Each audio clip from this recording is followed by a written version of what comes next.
Vamos a continuar con estas prédicas sobre las cartas de la prisión. Estamos estudiando, leyendo, meditando y dando sermones de Efesios, ¿verdad? El domingo pasado vimos todas las bendiciones del Padre. En este capítulo, el capítulo 1, vemos las bendiciones de la Trinidad. Vimos ya las bendiciones del Padre. Hoy día vamos a ver las bendiciones del Hijo y la semana subsiguiente, porque el domingo que viene tenemos una prédica muy especial por el día que hemos escogido para tener el almuerzo navideño, ¿verdad? Pero el subsiguiente veremos las bendiciones del Espíritu Santo. Acompáñenme, queridos hermanos, en la lectura de la porción de hoy día. Son 6 versículos. El domingo pasado vimos 6, ahora vamos a ver 6 más. Es Efesios 1, a partir del versículo 7, vamos a leer hasta el versículo 12.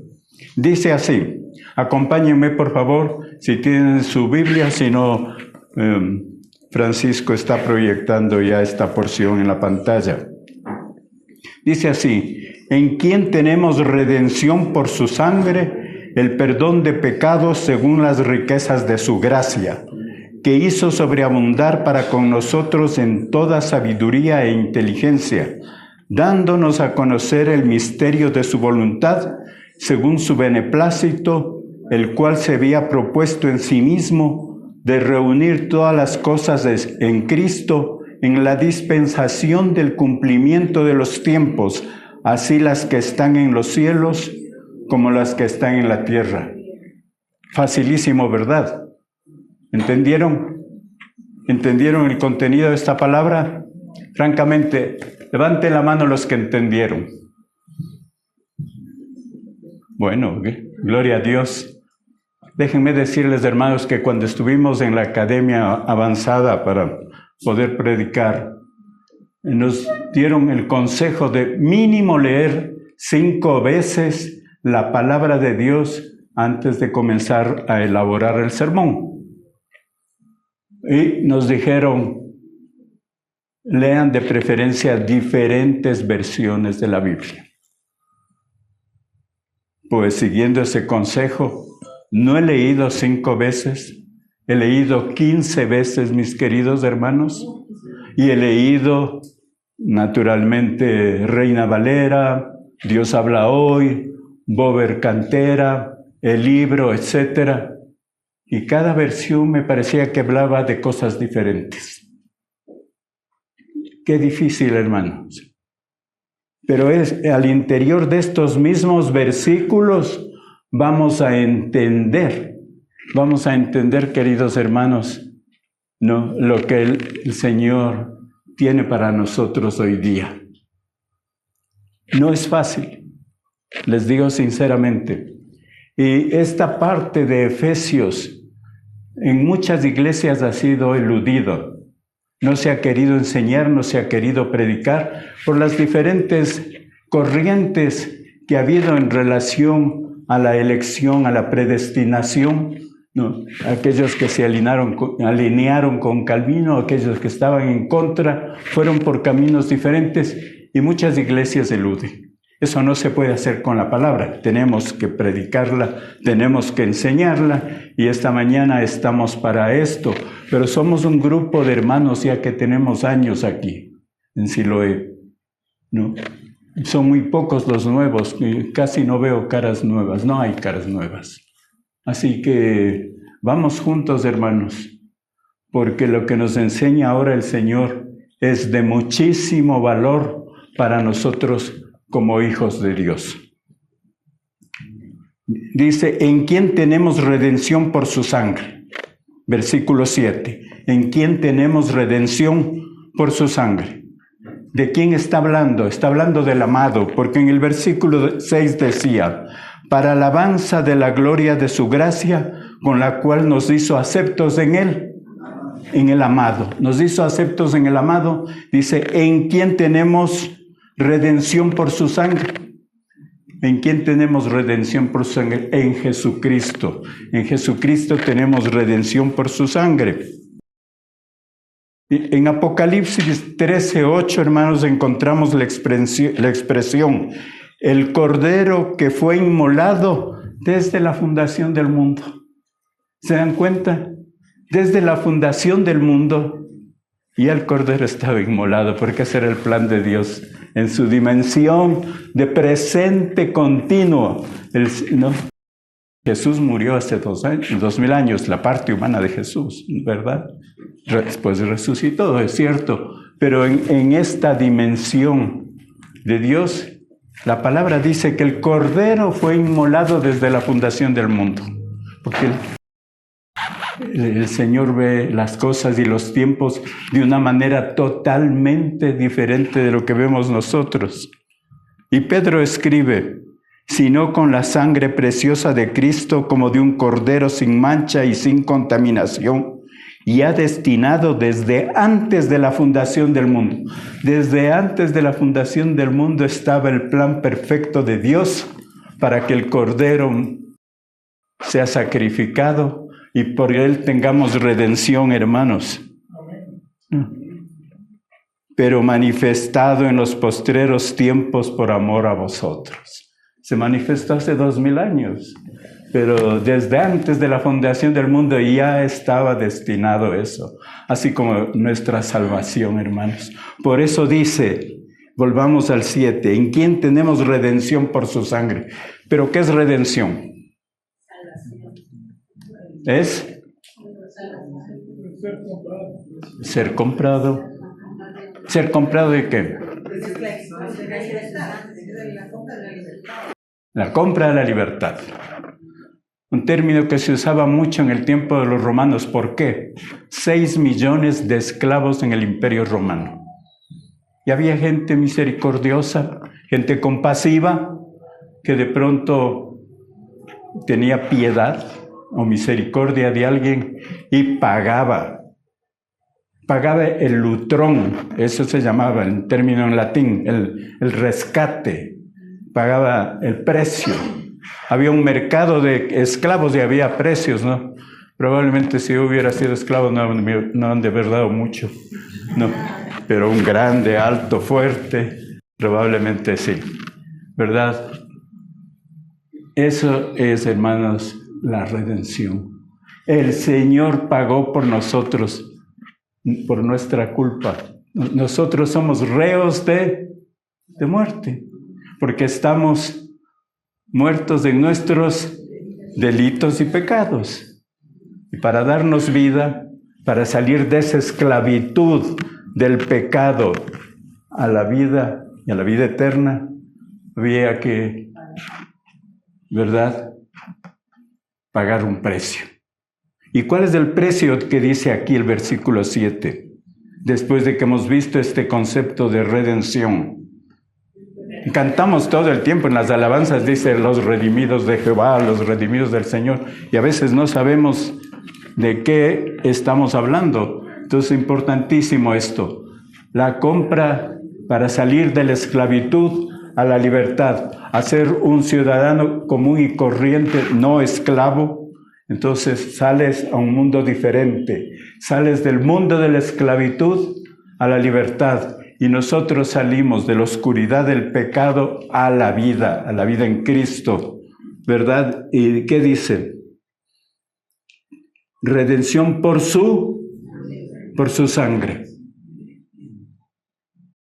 ¿Por qué?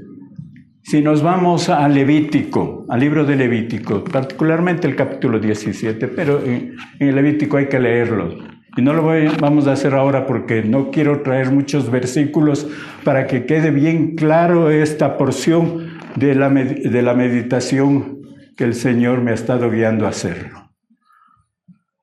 Pero en Levítico vemos que una vez al año en la fiesta del Yom Kippur, no, el día de la expiación.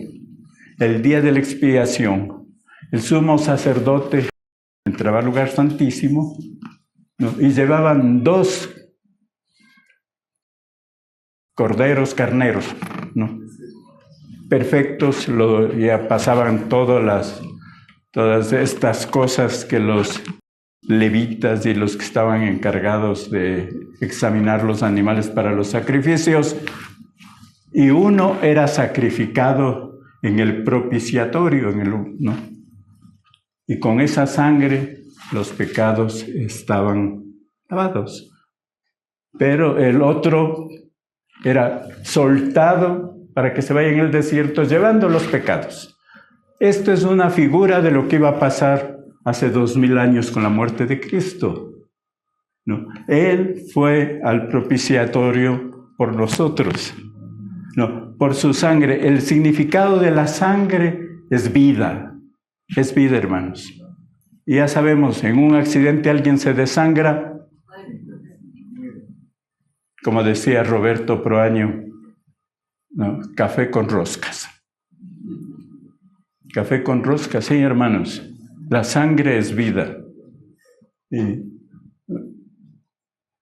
muchos accidentes suceden y mortalidad grande por que se desangran los heridos. Entonces, en la redención por la sangre perfecta del Cordero, ¿no? Dice, el perdón de los pecados. Porque para nosotros es sacarnos de esa esclavitud a la vida con Cristo y asegurar la vida eterna. Así que, hermanos, nuestra salvación no ha sido gratuita. Nuestra salvación ha costado un precio enorme, hermanos, que no tenemos ni idea como humanos que somos. Que el mismo Hijo de Dios, que el mismo Hijo encarnado, que el Dios hombre haya tenido que pasar por la muerte, derramar su sangre para que nosotros seamos salvos. No fue con oro para el Señor, ¿qué es eso? No fue con piedras preciosas para el Señor, ¿qué es eso? No fue con riquezas materiales, ni con buenos consejos, ni nada, para que nosotros seamos salvos, sino con la misma vida del Señor Jesucristo, su sangre derramada en la cruz, para que Anita, para que Lisita, para que Fabiolita, para que todos nosotros seamos salvos, hermanos, sacarnos de la esclavitud, del pecado. Tenemos el perdón de los pecados. Y no es un perdón. Ya estás perdonado. Te pones acá. Al esclavo en Roma podían dejarlo libre y continúa su vida. Pero con Dios no es así, hermanos. Nuestra libertad es preciosa. Nuestra libertad es eterna. Y el perdón de los pecados igualmente es eterno, porque el Señor nos ha perdonado todos los pecados que hemos cometido, los que cometemos. A lo mejor vinieron hoy día y algún motociclista o los peligrosísimo el Amazonas cruzar, porque los ciclistas no respetan el semáforo, hermanos. Y tú tienes ganas de lanzarles un ajo, ¿verdad? Entonces, el pecado que cometiste ahora, o el que se cruzó ahí y le insultaste, lo que sea, y los que vamos a cometer en el futuro. Todo el pecado el Señor ya nos perdonó. Eso no significa de ninguna manera que podemos pecar de forma intencional, pero estamos todavía en este cuerpo caído, con esta naturaleza caída, y pecamos, hermanos, según las riquezas de su gracia. ¿Qué quiere decir el Señor con las riquezas de la gracia? Es una abundancia de gracia enorme que nos da cada uno, hermanos. No es una gracia pequeñita, es una gracia enorme que el Señor derrama, es lluvia de gracia sobre nosotros. Y dice según la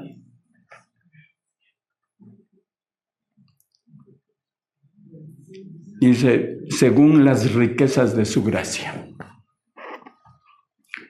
En los países nórdicos, hermanos, particularmente en Finlandia, te cobran la multa según tus riquezas y según tus ingresos.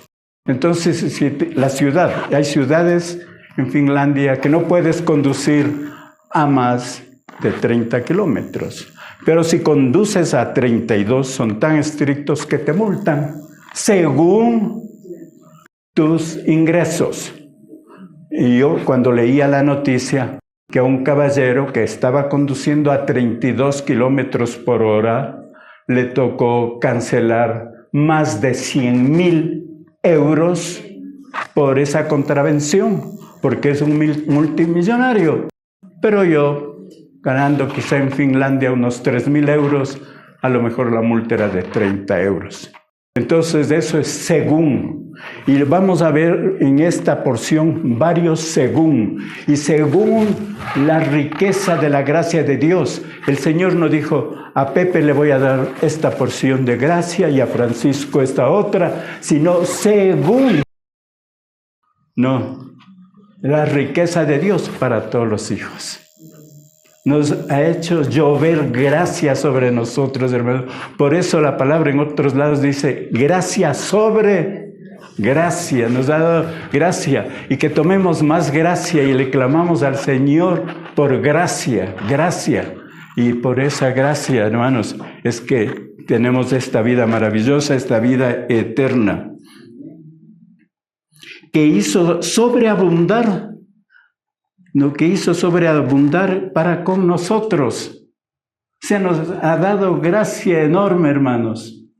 Nos ha dado algo que no tenemos ni idea. Y a veces vivimos vidas miserables porque no nos apropiamos de las promesas de Dios.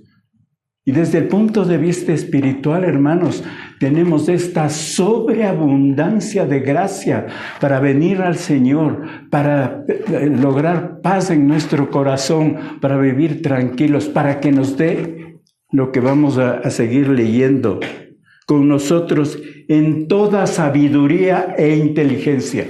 Aquí es donde el Señor me dio, estos días me ha dado látigo. Porque decía, Señor, ¿por qué esto es tan denso, tan difícil de entender? Pero cuando el Señor me hizo entender que Él me ha dado, y te ha dado a ti, Anita, te ha dado a ti, Marilu, te ha dado a ti, Rosita, te ha dado esta sobreabundancia de sabiduría y de inteligencia. Digo, Señor, si tú eso me has dado, permíteme, abre mis ojos para que yo pueda entender esto que en las 5 versiones de Biblia que he leído me parecía que estaba leyendo cosas completamente distintas, hermanos. Y esa sobreabundancia de sabiduría, ¿qué es la sabiduría? Es la capacidad que el Señor nos da para entender su revelación. Lo que el Señor nos ha revelado, hermanos. Esa capacidad que Dios pone en cada uno de nosotros para que entendamos. Esa es la sabiduría que viene de Dios. ¿No es cierto? ¿Qué dice el Evangelio? Que si alguien está falto de sabiduría, pero que le pida a Dios, que da en abundancia, pero que pida ¿cómo? Con fe, creyendo, no como la onda del mar, que va y viene, ¿verdad? Y más adelante dice que esta sabiduría es pura, es buena. Ya voy a leerles para no...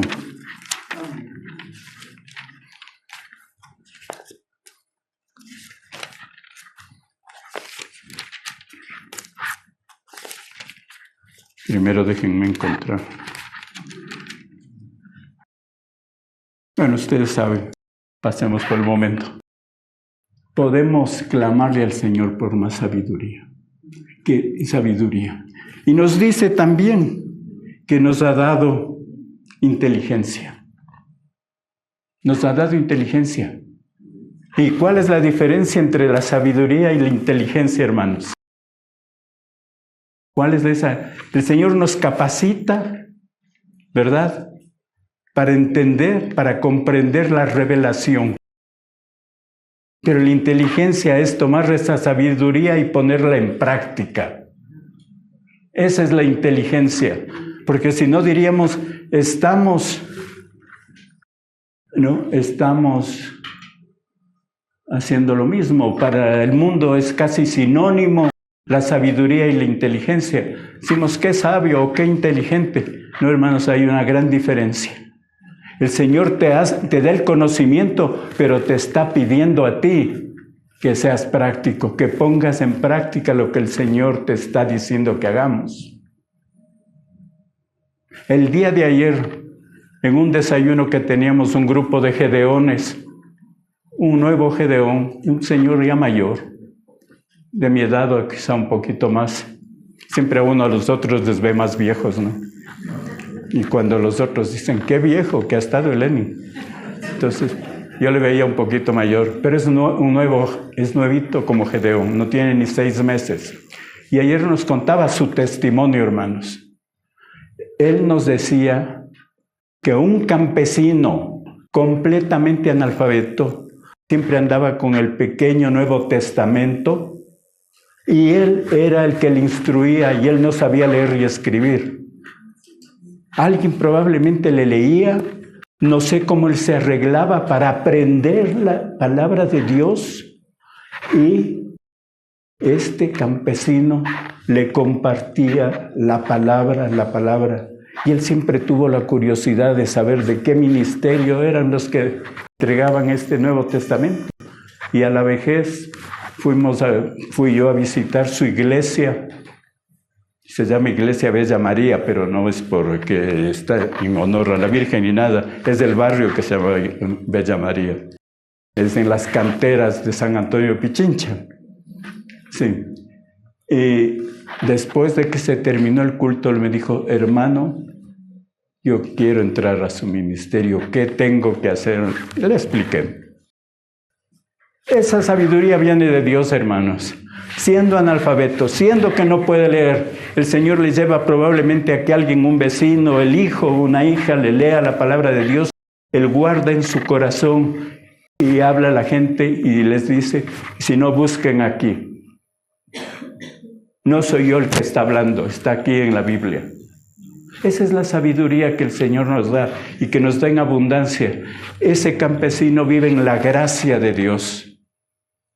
No tenemos pretexto, hermanos. Ninguno de los que están aquí tenemos pretextos para decir, es que no sé, no entiendo, no puedo salir a evangelizar, no puedo hablarles, no he seguido ningún curso. No, lean la Biblia, hermanos, y oren bastante. Pídale al Espíritu Santo que les revele, porque el Señor nos ha dado sabiduría, es decir, la capacidad de entender la revelación de Dios para nosotros, e inteligencia, nos ha dado inteligencia. ¿Cómo ponemos en práctica esta palabra en todo sentido, hermanos? Y siempre repito que si el Señor nos tiene en este mundo a los cristianos, es para que el reino de Dios crezca. Entonces, ¿cómo llevar la palabra a los demás? Y ayer me acordaba de esto, un viaje que hicimos con mi esposa a Galápagos a visitar a nuestro hijo, y yo siempre digo, yo evangelizo cuando me duelen los tobillos, porque estaba sentado un caballero distinguido en la ventanilla, yo en el centro y mi esposa en el asiento del pasillo. Y el Señor, saludamos, y él sacó un libro y se puso a leer. Y mi esposa era golpecitos en los tobillos. Háblale del Señor, háblale del Señor. Y entonces le digo, Maggie está leyendo, no quiero interrumpirle, los pretextos humanos, no. Háblale del Señor. Ay, Maggie. Ay. Bueno, me dijo una frase que no puedo olvidar. Si no hablas tú, voy a hablar yo para vergüenza tuya. Eso me dijo. No, si no hablas tú. Y entonces ya, si puesto entre la espada y la pared. No. ¿Es la primera vez que usted viaja a Galápagos, señor? No, dice. Sí, qué maravilla que es Galápagos, ¿verdad? Y la creación de Dios. Y comencé. Resulta que era el embajador de Panamá, mis queridos hermanos, quien estaba al lado, compartiendo, y yo estuve, los dos, mi esposa y yo, tenía el privilegio de compartirle la palabra de Dios. Eso es inteligencia, de Maggie, no la mía. No, lo práctico, vamos. No. Entonces, sabiduría, inteligencia para comprender la palabra, para que puedas dormir tranquilo cuando has comprendido lo que has leído, para que puedas tener el día bueno cuando tu devocional te ha dado fruto y que también te dé inteligencia. Por eso es que la palabra de Dios dice que no nos haga solo conocedores, sino hacedores de la palabra, hermanos. No, aplicando la sabiduría y aplicando la inteligencia. Sigamos, amados hermanos. Dándonos a conocer el misterio de su voluntad. Qué facilito, ¿no? Todos comprendieron. Nadie levantó la mano. Dándonos a conocer el misterio de su voluntad. ¿Qué es un misterio?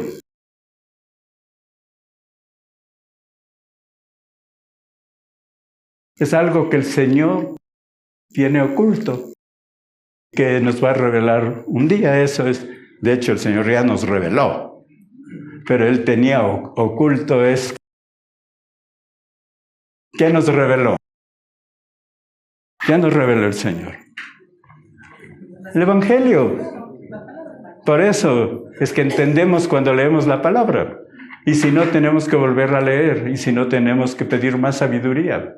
No. Y si estamos faltos de sabiduría, le pedimos más sabiduría.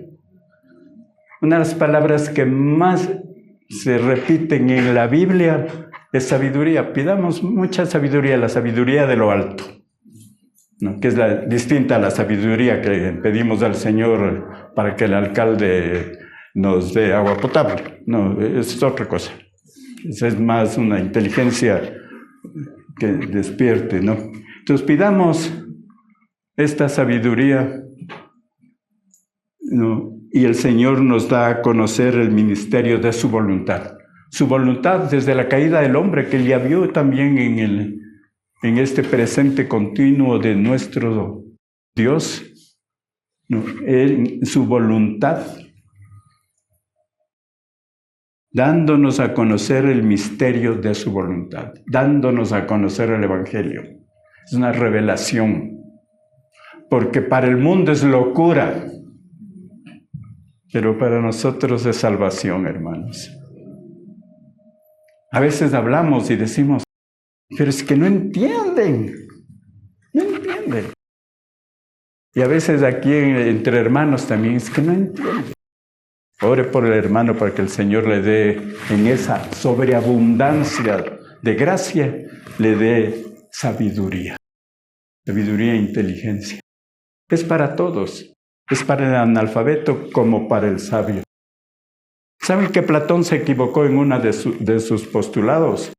Él dijo que la educación iba a cambiar a la gente y le iba a hacer feliz y le iba a hacer próspero. Pues, próspero tal vez sí, no todos. La educación no hace sino muchas veces envanecer al hombre. No, la educación está bien porque tenemos que ir avanzando. Y la educación nos da herramientas valiosísimas, pero la educación no cambia corazones, no cambia actitudes, no cambia mentalidades. Y nosotros tenemos necesidad de renovar nuestro entendimiento todo el tiempo a través de la palabra de Dios. Y la educación no hace eso, hermano. Nos llena de conocimientos muy útiles, herramientas prácticas para la vida, etc., pero no cambia. Vean a todos esos ricos, ninguno es próspero. Vean ese escándalo con ese señor que creo que es productor de música o algo, que aprovechó de muchos músicos jóvenes. No todos, no hay que culparle solo a él, porque tú te metes y sabes dónde te metes, ¿no? Entonces, la educación no te cambia. Necesitamos educarnos, necesitamos leer la Biblia. Una de las bendiciones que siempre hablamos de la Reforma es la Reforma puso a disposición de la gente la palabra escrita y rápidamente creció la educación en los países de la Reforma, que cambió la figura geopolítica de la Europa y más tarde de los Estados Unidos también, por la palabra de Dios, dándonos a conocer el misterio de su voluntad. Por ese misterio de la voluntad no nos avergonzamos del Evangelio, porque es poder de Dios para salvación a todo aquel que en él cree, al judío primeramente y también al griego, ¿verdad? Ese misterio que estaba oculto, que los judíos, su pueblo escogido, no llegaron a entender, hermanos. Nosotros, los gentiles, fuimos beneficiados, pero también una buena porción del pueblo judío, porque no olvidemos que la primera iglesia fue casi 100% judía. Fue una iglesia judía, según su beneplácito, o sea, según la soberanía de Dios, según lo que Dios quiso que se haga, según eso, otra vez según, es distinto porque el Señor podía decir un poquito por acá, un poquito por allá, no, según esta soberanía de Dios para todos sus hijos, nos revela el Nuevo Testamento, nos revela todo el Evangelio, el hilo conductor que nos permite ver al Señor Jesucristo en el Génesis hasta el Apocalipsis.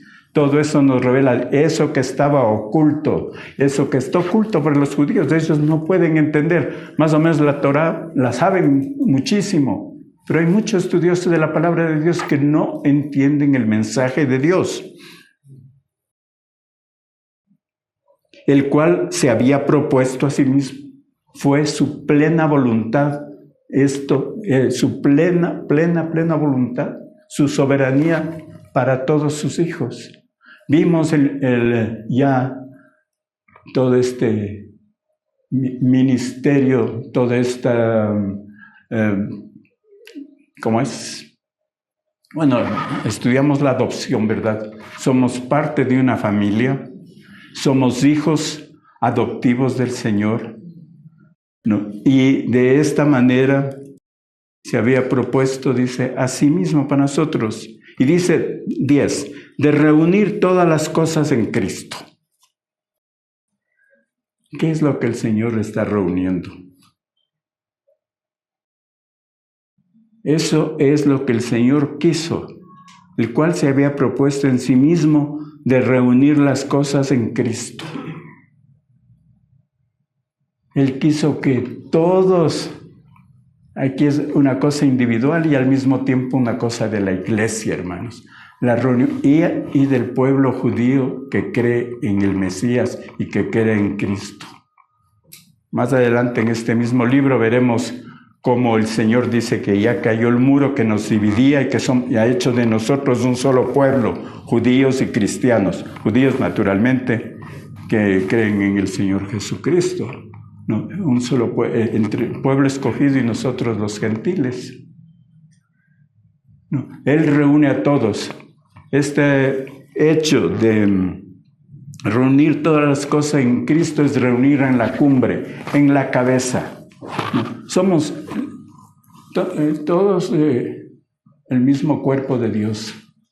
Por eso yo me siento incómodo con estas denominaciones, por ejemplo. Es mi posición personal. No quiero traer ningún concepto que, si a ustedes les gusta, la iglesia ha ido avanzando a ritmos diferentes y de diferentes maneras.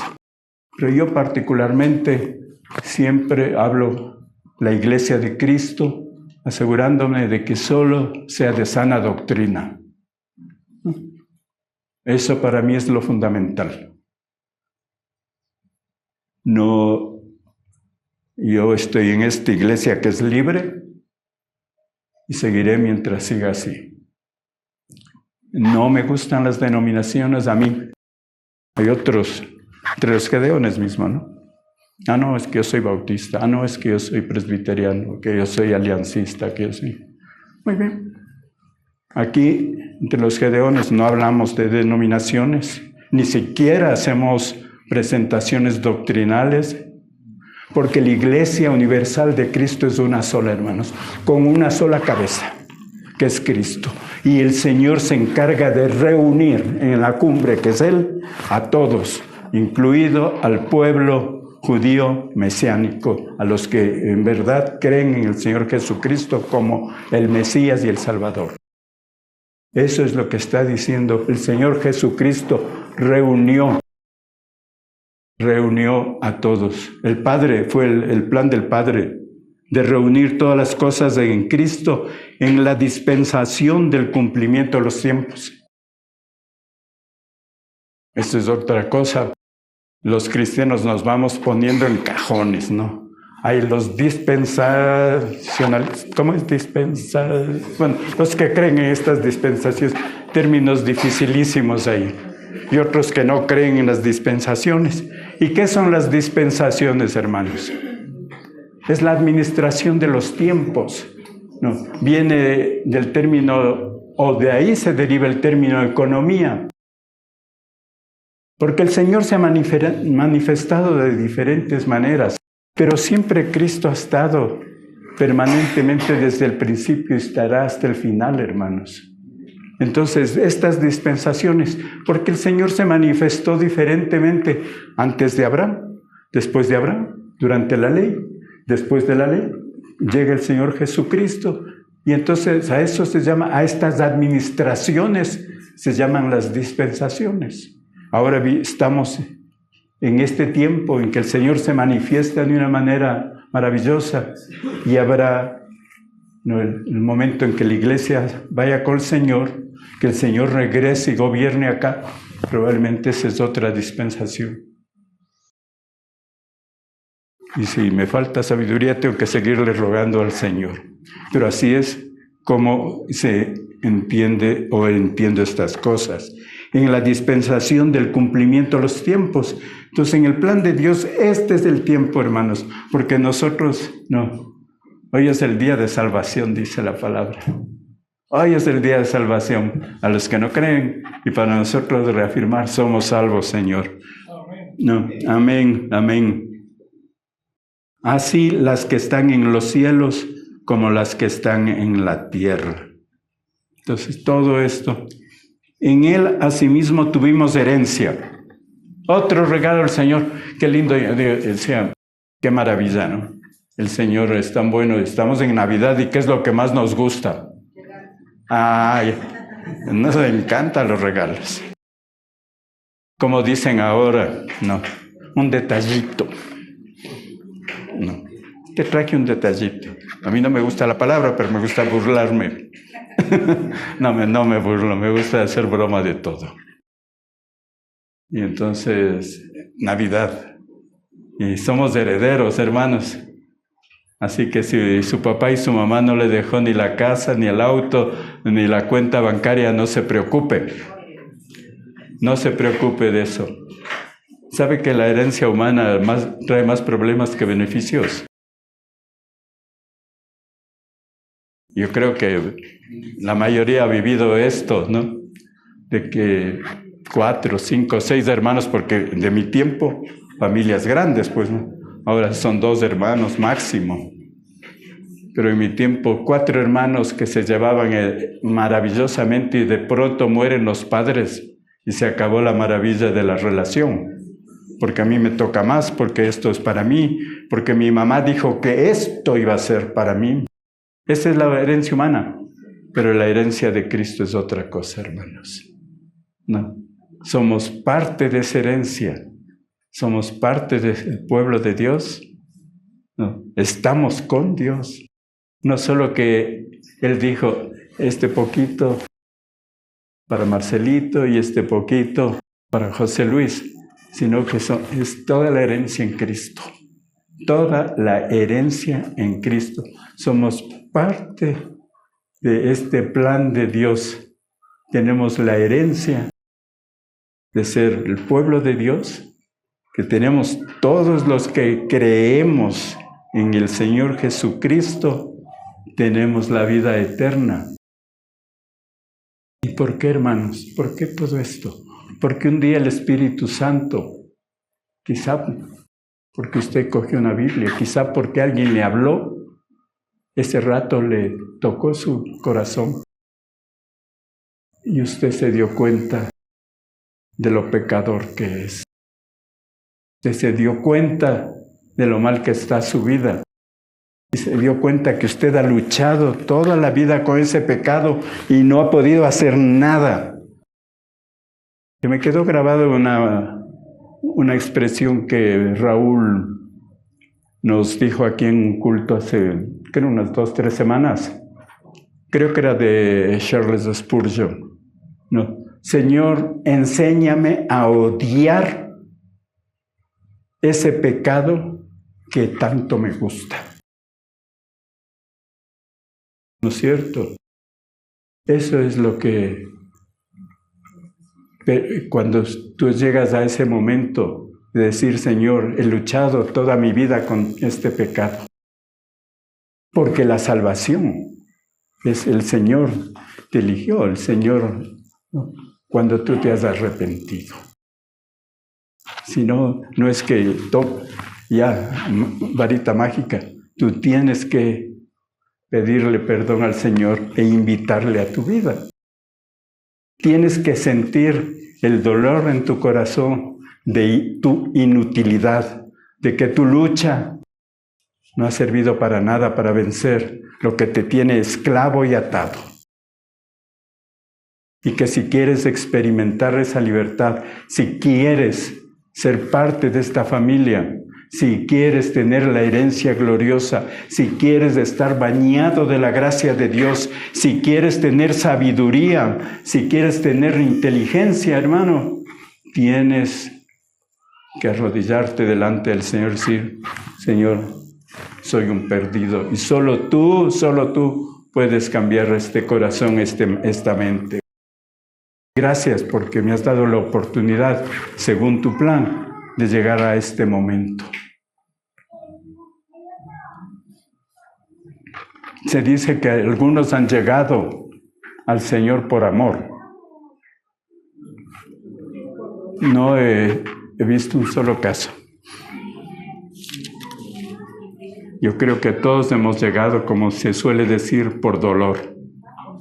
Aunque nos hayan instruido en la casa, aunque hayamos tenido una linda infancia y adolescencia, el momento del arrepentimiento es porque nuestra vida no ha estado bien.